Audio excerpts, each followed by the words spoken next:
Hi everyone, welcome to my channel. ഇന്ന് നൂഡിൽസിൻ്റെ recipe ആയിട്ടാട്ടോ വന്നിരിക്കുന്നത്.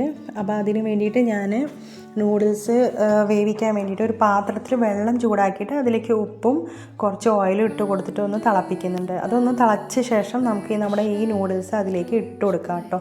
അപ്പോൾ ഇട്ട് കൊടുത്ത ശേഷം അതൊന്ന് കുറച്ച് നന്നായിട്ടൊന്ന് വേവണം. വെന്ത ശേഷം ഒരു കുറച്ച് നേരം ഒരു 5 മിനിറ്റ് 10 മിനിറ്റോളം കൂടി ഒന്ന് വേവിച്ച് കഴിഞ്ഞാൽ അതൊന്ന് വേഗം വേവും. വെന്ത് കഴിഞ്ഞാൽ നമുക്കത് സ്ട്രെയിൻ ചെയ്ത് മാറ്റി വെച്ചിട്ട് അതിലേക്ക് വെള്ളം ഒഴിച്ച് നല്ലോണം ഒന്ന് കഴുകണം കേട്ടോ. കഴുകിയ ശേഷം നമുക്ക് കുറച്ച് ഓയിലൊക്കെ ഇട്ടിട്ട് അതൊന്ന് ഉലർത്തി എടുക്കണം, ഇളക്കിയിട്ട്. കാരണം അത് ഇങ്ങനെ ഉലർന്ന് ഒന്നിനോടൊന്നും ഒട്ടാതിരിക്കാൻ വേണ്ടിയിട്ടാണ് കേട്ടോ ഇങ്ങനെ ഇളക്കി ഓയിലൊക്കെ ഇട്ട് കൊടുക്കുന്നത്. പിന്നെ നമ്മുടെ ചീനച്ചട്ടിയൊക്കെ വെച്ചിട്ട് നമുക്കത് ചൂടായ ശേഷം ഓയിലൊക്കെ ഒഴിച്ചിട്ട് കുറച്ച് പെരിഞ്ജീരകം, പിന്നെ ഒരു 6-7 അല്ലി വെളുത്തുള്ളി ചെറുതായി അരിഞ്ഞത് ഇട്ട് കൊടുക്കുന്നുണ്ട്. പിന്നെ സവോള ഇട്ട് കൊടുക്കുന്നുണ്ട്. അതും ഇട്ടിട്ട് ഒക്കെ ഒന്ന് എല്ലാം കൂടി ഇട്ടിട്ട് നന്നായി വഴറ്റുന്നുണ്ട് കേട്ടോ. അപ്പോൾ ഇത് വഴറ്റുന്ന സമയത്ത് പിന്നെ നമുക്ക് ഇതിലേക്ക് നമ്മുടെ ഇഷ്ടമാണ് കേട്ടോ, എന്ത് വേണമെങ്കിലും ചേർക്കാം. വെജിറ്റബിൾസ് എന്ത് വേണമെങ്കിലും ചേർക്കാം, കുഴപ്പമില്ല. ബീൻസ് ഉണ്ടെങ്കിലും കുഴപ്പമില്ല. ക്യാപ്സിക്കം നമുക്ക് റെഡും ഗ്രീനും യെല്ലോ ഒന്നിച്ച് ചേർക്കാം കേട്ടോ. നല്ല കളർഫുള്ളായിരിക്കും, കാണാനും രസമുണ്ടാവും. അപ്പോൾ അത് ഹെൽത്തിയാണ്. പക്ഷേ ഞാൻ അതൊന്നും ഇപ്പോൾ ചേർക്കുന്നില്ല. നമ്മുടെ അടുത്ത് എന്താ ഉള്ളത് വെച്ചാൽ ആ ഒരു വെജിറ്റബിൾസ് നമുക്ക് അതിലേക്ക് ചേർക്കാവുന്നതാണ്. അപ്പോൾ ഞാൻ ഇപ്പോൾ എൻ്റെ അടുത്തുള്ളത് ക്യാബേജും ക്യാരറ്റും മാത്രമേ ഉണ്ടായിരുന്നു. അപ്പോൾ ഞാനത് നന്നായി കഴുകിയിട്ട് ചെറിയ പീസാക്കിയിട്ട് അരിഞ്ഞിട്ട് ഞാൻ അതിലേക്ക് ഇട്ട് കൊടുത്തിട്ടുണ്ട്. അത് ഇട്ട് കൊടുത്തിട്ട് ഒന്നും കൂടി നന്നായി വഴറ്റണം. വഴറ്റിയ ശേഷം വല്ലാതെ വേവണ്ട, നമുക്ക് വെജിറ്റബിൾസ് ഒന്ന് കടിക്കുന്ന തരത്തിലായിരിക്കണം കേട്ടോ. അപ്പോഴാണ് ടേസ്റ്റ് ഉണ്ടാവുള്ളൂ. അപ്പോൾ അത് ഇട്ടിട്ട് ഒന്ന് ജസ്റ്റ് വാടി കഴിഞ്ഞ് കഴിഞ്ഞാൽ നമ്മൾ അതിലേക്ക് കുറച്ച് സോയാ സോസ് ഇട്ട് കൊടുക്കുന്നുണ്ട്. സോയാ സോസ് ഞാനൊരു 2 സ്പൂണോളം ഇട്ട് കൊടുക്കുന്നുണ്ട് കേട്ടോ. അപ്പോൾ സോയാ സോസ് ഇട്ട് കൊടുക്കുമ്പോഴും ഇല്ലെങ്കിൽ അത് സ്കിപ്പ് ചെയ്യാൻ കുഴപ്പമൊന്നുമില്ല കേട്ടോ. പക്ഷേ ഉണ്ടെങ്കിൽ ഇട്ടോളൂ. പിന്നെ നമുക്ക് കുറച്ച് കുരുമുളക് പൊടി ഇട്ട് കൊടുക്കണം. കുരുമുളക് പൊടി ഞാൻ ഒരു 1-1.5 സ്പൂൺ ഇട്ട് കൊടുക്കുന്നുണ്ട്. ഞാൻ അതിലേക്ക് പച്ചമുളകൊന്നും ചേർക്കുന്നില്ല.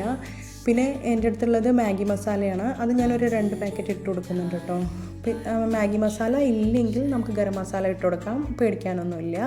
അതൊരു 1-1.5 സ്പൂൺ നമുക്ക് മാഗി മസാല ഇട്ട് നമ്മുടെ ഗരം മസാല ഇട്ട് കൊടുക്കാം, ഒന്നും കുഴപ്പമൊന്നുമില്ല. അതിനുശേഷം ഞാനിതിൽ മുളക് പൊടി ഇട്ട് കൊടുക്കുന്നുണ്ട്. മുളക് പൊടി 1 സ്പൂൺ ഇടുന്നുണ്ട്. കാരണം നമുക്ക് നല്ലൊരു കളറും കാണിക്കും, ഒരു റെഡിഷ് കളറും ഉണ്ടാവും. സോ ഞാൻ കുറച്ച് മുളക് പൊടി ഇട്ട് കൊടുക്കുന്നുണ്ട്. പിന്നെ കുറച്ച് വിനാഗിരി ഇട്ടിട്ട് ഉപ്പും കൂടി ചേർത്തിട്ട് ഒന്ന് നന്നായി ഇളക്കി യോജിപ്പിക്കുന്നുണ്ട്. ഇതെല്ലാം കൂടി നന്നായി യോജിപ്പിച്ച ശേഷം നമ്മുടെ ഈ മാറ്റി വെച്ച നൂഡിൽസ് നമ്മൾ അതിലേക്ക് ചേർത്ത് കൊടുക്കാം. അപ്പോൾ ചേർത്ത് കൊടുത്തു കഴിഞ്ഞാൽ നമുക്ക് പിന്നെ കയ്യിൽ കൊണ്ടൊന്നും ഇങ്ങനെ ഇളക്കാൻ പറ്റില്ല. അതുകൊണ്ട് നമ്മൾ എന്ത് ചെയ്യും, അപ്പോൾ ഞാൻ വേഗം 2 ഫോർക്ക് എടുത്തിട്ട് നന്നായിട്ടൊന്ന് ഉലർത്തിയെടുക്കുന്നുണ്ട്.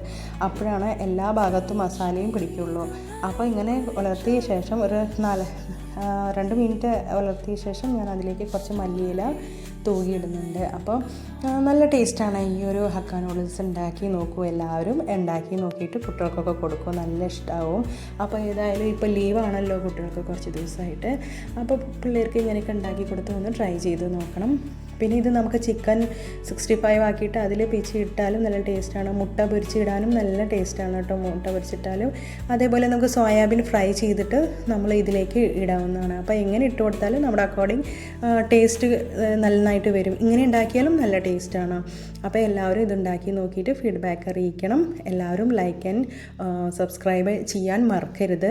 പിന്നെ നെക്സ്റ്റ് വീഡിയോ കാണുന്നവരേക്കും ബൈ. എല്ലാവർക്കും താങ്ക്സ് ഫോർ വാച്ചിങ്.